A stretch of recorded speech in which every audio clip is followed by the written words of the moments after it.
Peyton Watson spilled the secret on where the team watched the Pelicans and Lakers game. Welcome into your Denver Sports Daily for April 18th. Let's go. Taking you through your morning headlines, it's Denver Sports Daily with Rachel V. Hill.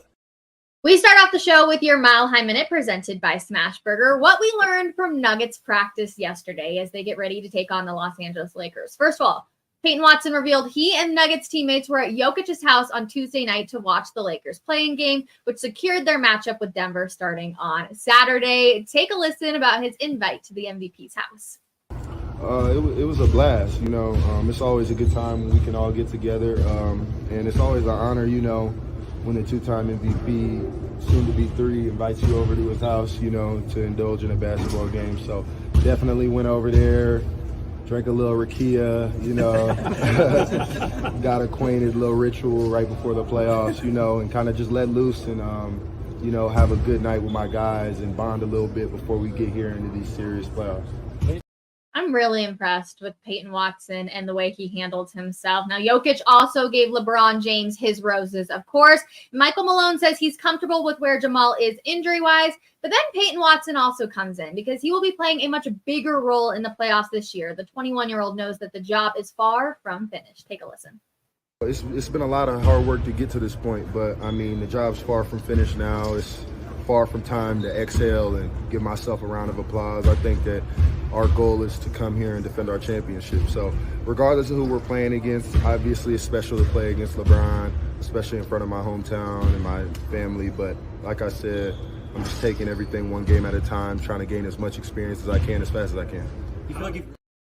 And the NBA is beginning to crack down on illegal gambling with its harshest punishment yet, announcing a lifetime ban for Rapids forward Jontay Porter, the brother of Michael Porter Jr. The NBA began investigating Porter after Sportsbook noticed an unusual number of bets placed on the backup forward in 2 NBA games, one of which Porter left early after just a few minutes. The league saying Porter is guilty of disclosing confidential information to Sportsbetter, limiting his own participation in 1 or more games for betting purposes, and betting on NBA games. Adam Silver, he even chimed in saying that he could essentially have an enormous range of discipline available to him. It's a cardinal sin what he's accused of in the NBA. The ultimate extreme option is to have to ban him from the game. That's the level of authority I have here because nothing's more serious. And yes, he did say he is gone. So what about Michael Porter Jr.? How did he handle his brother's investigation? Michael Malone gave props to MPJ on how he's handled everything. Take a listen. Now he's got stuff with Jontay. Do you have to have a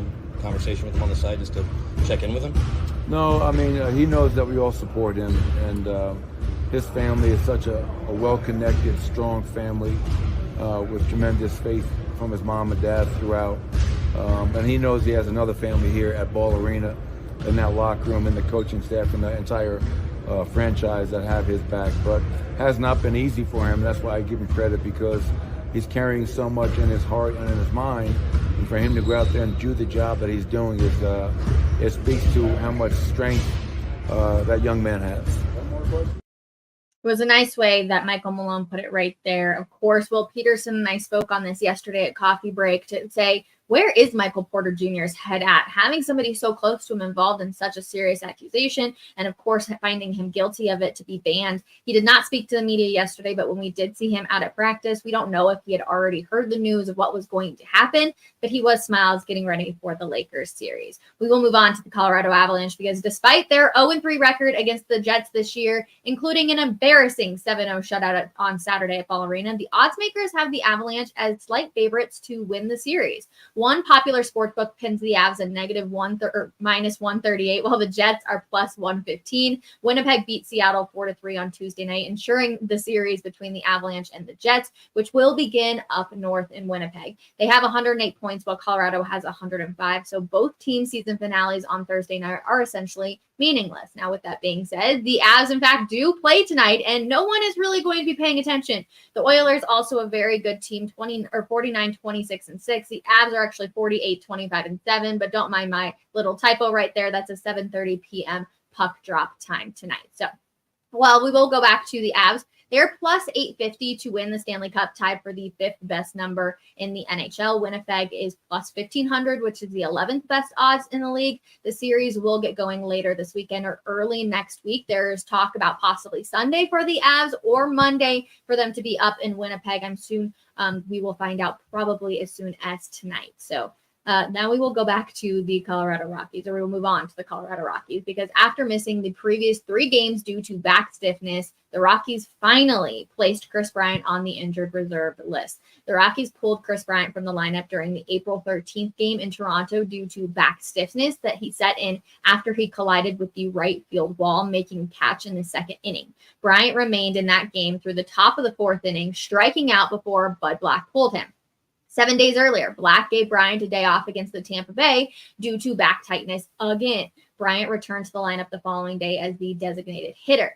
Now, Wednesday's season finale in Philadelphia will represent Bryant's 5th missed game so far this season. He's missed, get ready for this, 202 of a possible 324 games in the first 2 seasons of his 7-year, $182 million Rockies contract. Yes, you heard me say that correctly. The Rockies, however, do have a day off today as they finished up their series against Philly, and they will look ahead for this weekend as they've got another game tomorrow. Now, we will move on to Bill Belichick, because one day after he turned 72, the former New England Patriots head coach has been given a birthday gift, which equals a new job. Belichick has been hired to serve as the co-host for Pat McAfee's annual Draft Spectacular. McAfee announced on Wednesday discussing his new gig, and I love this matchup. I can't wait to see if Bill Belichick is going to have a little bit of fire in him and provide an interesting perspective to it. So essentially, Belichick went on to say, I'm looking forward to it. Draft day, draft weekend is always an exciting time for everybody. For the teams that are building their teams, for the fans, for everybody involved in it. It's a great event. And yeah, I'm looking forward to seeing it from the other side. Pat McAfee's Draft Spectacular set to stream on day 1 of the draft next Thursday on YouTube and ESPN+. Who's ready for the best story that you're probably going to hear all day? Jason Kelce is likely not the first Super Bowl champion to lose his ring, but the way he lost it has to be a first. During a live taping of his New Heights podcast with his brother, Travis Kelce, there was a game that involved pools of Skyline chili that competitors dove into. Yes, people diving into bowls of chili. Now, unfortunately, Jason also entered into the chili pool, but he lost his Super Bowl ring in the process. Jason said, I legitimately lost my Super Bowl ring in this event. They could not find it.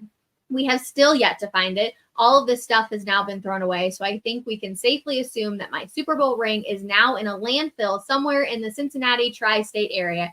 I didn't think that would happen. Yeah, no kidding. I didn't think that would happen either, but definitely does give me just a few laughs. I'm thinking about somebody like Jason Kelce, who, I don't know, he's just like so energetic and so funny. And of course, he would lose it in a bowl of chili or a pool of chili for that, though. So that's going to do it for our Denver Sports Daily on this Thursday. I can finally say it's Thursday. There will be no coffee break today, just a heads up for everybody. The Denver Broncos are holding their annual pre-draft press conference with head coach Sean Payton and George Payton at 12 p.m. Mountain Time. I'm going to be in attendance down there, so don't worry. We'll be bringing you all the coverage to denversports.com, and I'm going to be joining Cecil Lammey, I believe, after the presser ends, just to give you guys a little wrap-up of what we heard. But so no press conference or no coffee break, because I will obviously be down there. Also, if you are watching us over on YouTube, make sure you subscribe to the YouTube channel. From now until May 10th, all you have to do is subscribe to that channel, and you can be entered in to win a guest lunch, essentially, for you and somebody else to come hang out with us, the Denver Sports Crew, along with The Drive, Philip Lindsay, and Zach Bai. You're going to have lunch from Brothers Barbecue. Yum. And then you get to go into the studio, see a bunch of different shows that will get taped, etc. It's going to be a ton of fun. We can't wait to meet all of you guys. So make sure you subscribe over on our channel over there. I love reading your guys' comments. You already know that. I want to see. Let me go over here. You might be like, Rachel, why are you from home today? We had a little bit of an adventurous night last night. I had a friend who got stranded actually up in the foothills after mountain biking, and we had to go rescue her because she locked her keys in her car and she had called AAA. They hadn't shown up for 3 hours. When we arrived, it was almost 10 o'clock at night, and she was in fact sitting out in the dark. So we had to go save her. So we didn't get home till super late tonight after we finally got her in her car. Thank goodness she was safe. But so, yeah, things were a little crazy last night and wanted to make sure we had the best show up for you. So that's why I'm at home tonight, or today, I guess I should say. back for another episode. Duke, I appreciate you hanging out with us here on this Thursday. So thank you. Keep coming back. We're here every single morning, 10 a.m. Mountain Time. Rachel, will Denver Sports have special coverage planned for the first 2 home games of the Avs-Jets series, game 3 and 4? We'll do everything that we typically do. I will be at both games, hopefully, depending on how the schedule is going to line up. I will be obviously headed out to the NFL draft for the NFL draft in Detroit. So when I get back, I believe that will be game 3 with how the schedule is looking. So I'll be there for both of those games. It's going to be interesting because right now the schedules are kind of lining up the exact same with Nuggets and Avalanche. So we're kind of trying to figure out how that's all going to go because we want to bring you guys the best coverage, of course, for everything. So that's one.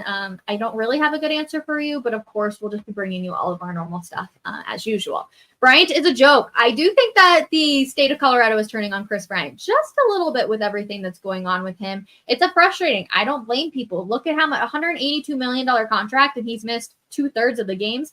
I don't blame people for just essentially saying, yeah, I'm done with Chris Bryant, whatever, big name. Happy Thursday, Motown, heading Rachel. Yes, I will be headed out to Detroit. Super excited for it. If you have any Detroit recommendations for restaurants, please let me know. This will be my first time up that way. OMG, that is so classic, Kelce. Yes, isn't that so funny? I love Jason Kelce. If you have not watched his new Heights podcast with Travis Kelce, you absolutely have to. It is hysterical every single time. I feel like I learned so much, even just about the behind the scenes of working in sports, and their personalities are just chef's kiss over there. So good. Yikes, thank goodness she was safe. Yes, I was literally about having a panic attack as we were like driving on up there just trying to get in. And I got to give my fiance a shout out. He got into her car with a stick because the wire we had was just not working. A stick, you guys. We were able to unlock it. So we were really happy about that. And AAA ended up giving us a call back because her phone had died up there. And they wouldn't have gotten up there until like 11:30. So I'm really, really happy that we were able to get her and that she is nice and safe. So yeah, that's going to do it for Denver Sports Daily today. Thank you guys so much for all of your comments. I appreciate it, reading it every single day. But I'm about to head off to the Broncos to hear from George Payton and Sean Payton. So we will see you guys. Like I said, I believe I'm joining Cecil Lammy for Orange and Blue today. So make sure you come hang out with us and say hello. And if not, we will see you guys tomorrow morning. Bye, everybody.